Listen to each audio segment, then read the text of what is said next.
Καλώς ήρθατε στο πρώτο μου ελληνικό βίντεο. Μόλις μπήκατε στη διαδικτυακή σειρά μαθημάτων Κρήτη 101. Κρήτη 1/1 δηλαδή.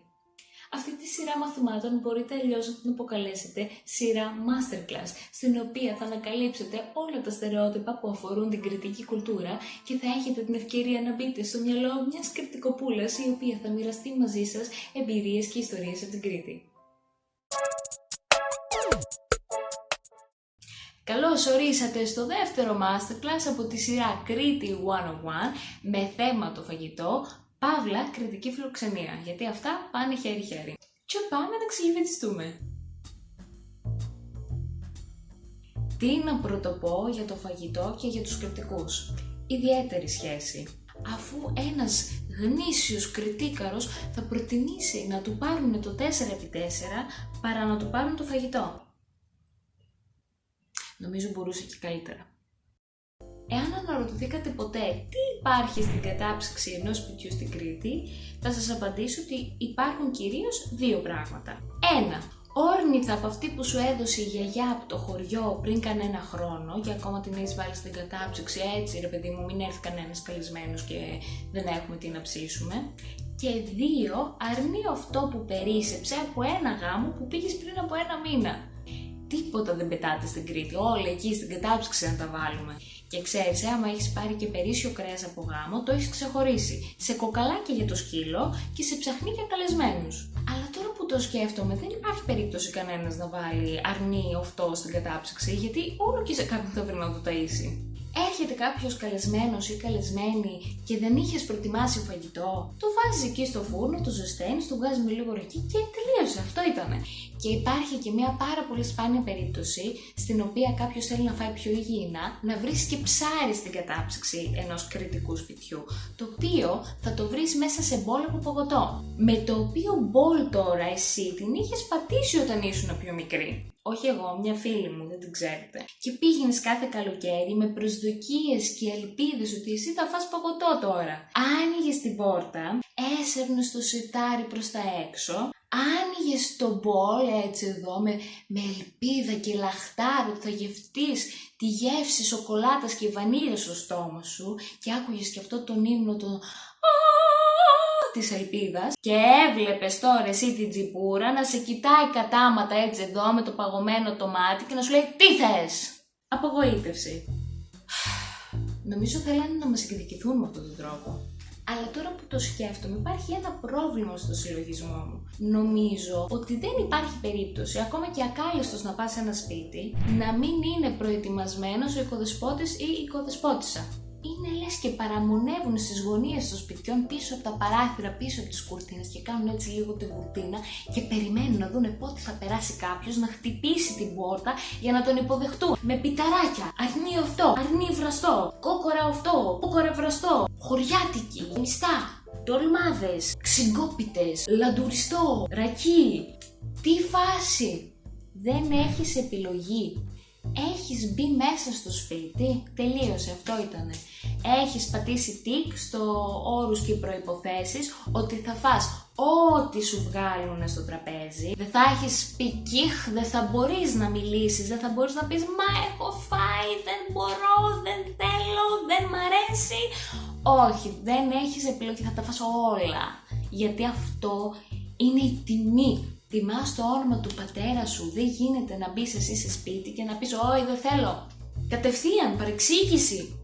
Και συνήθως, προκειμένου να σε κάνουν να φας, θα σε γεμίσουν και τύψεις. Θα σε κάνουν να έχεις προβλήματα ταυτότητας. Θα σε κάνουν να αμφισβητήσεις τον ίδιο σου τον εαυτό. Θα σου πούν «Μα σε βλέπω πολύ αδύνατο και δεν τρως. Μωρό σαν το χτυτσό έγινες. Μωρή, μα έχεις φάει τίποτα σήμερα ή...» Μακαρόνια με τον τόνο λέει έφαγε. Με αυτό φαΐ είναι αυτό είναι φρούτο.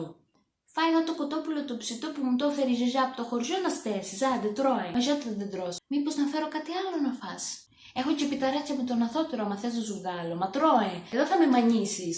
Φάει εδώ που σου βάζουν ένα πιάτο. Όταν σου βάζουν φαΐ να τον τρως. Ο Φάνης ο Λαμπρόπουλος το έχει πει πάρα πολύ σωστά για την κριτική του φιλοξενία και εδώ θα πέσει το βίντεο μου που είχα κάνει από το Φάνη το Λαμπρόπουλο στο TikTok. Να κεράσουμε από τα...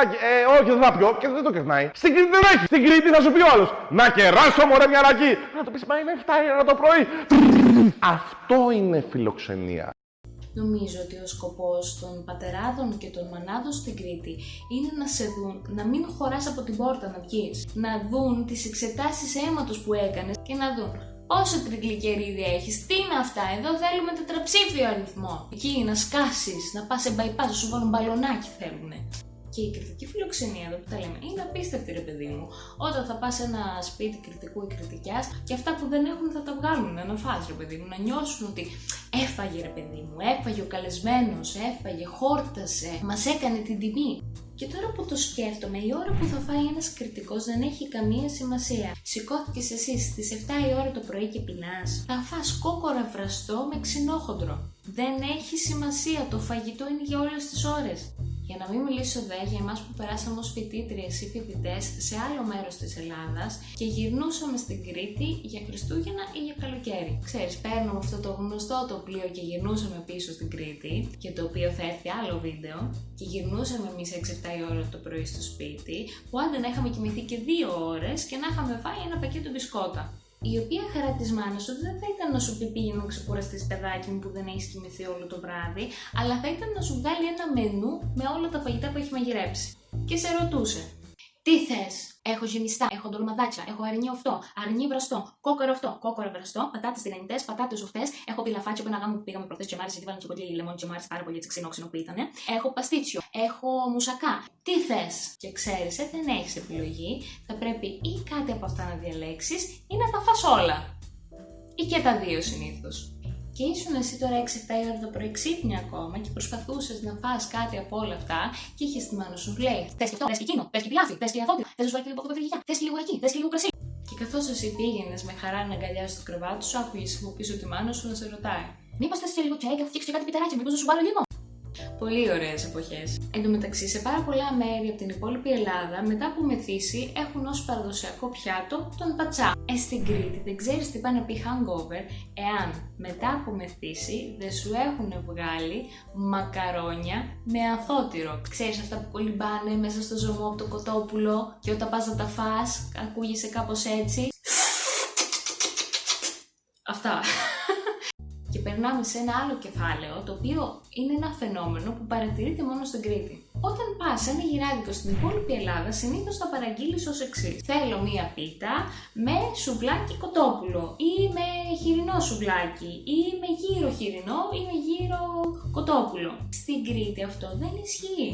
Θα πας εσύ στο γυράδικο και θα πεις: θέλω μία κοτοσουβλακόπιτα, θέλω μία κοτόπιτα, θέλω μία λουκανικόπιτα. Και αν εσύ τώρα θες να πάρεις απλά χοιρινό, θα πεις: θέλω ένα γύρο. Τέλος.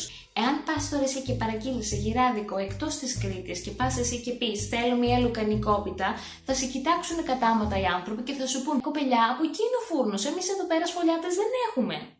Και είναι πάρα πολλά ονόματα που έχουν δώσει σε λαχανικά και σε πιάτα της κρητικής κουζίνας που πραγματικά λες: είχαν έμπνευση όταν τα βγάζαν αυτά τα ονόματα.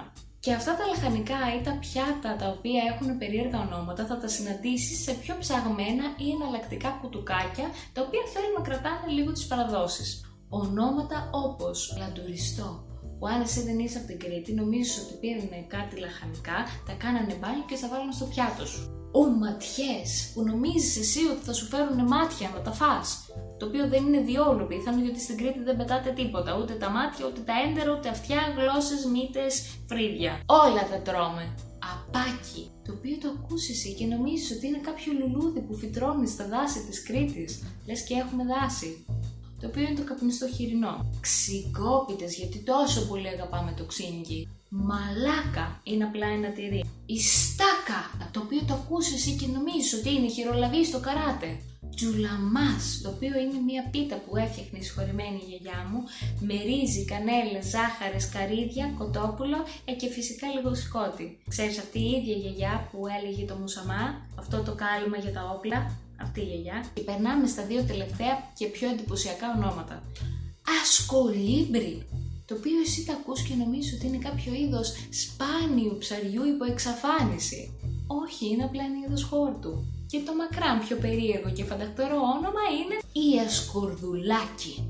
Η οποία η Ασκορδουλάκη, αν δεν είσαι από την Κρήτη και το δεις αυτό στο μενού της ταβέρνας ή του κουτουριού που θα πας, νομίζω ότι εμείς εκεί κάτω στην Κρήτη τρώμε ένα σπάνιο είδος καβουριού που έχει και κάτι δαγκάνεις έτσι εδώ πέρα και θα σε βάει.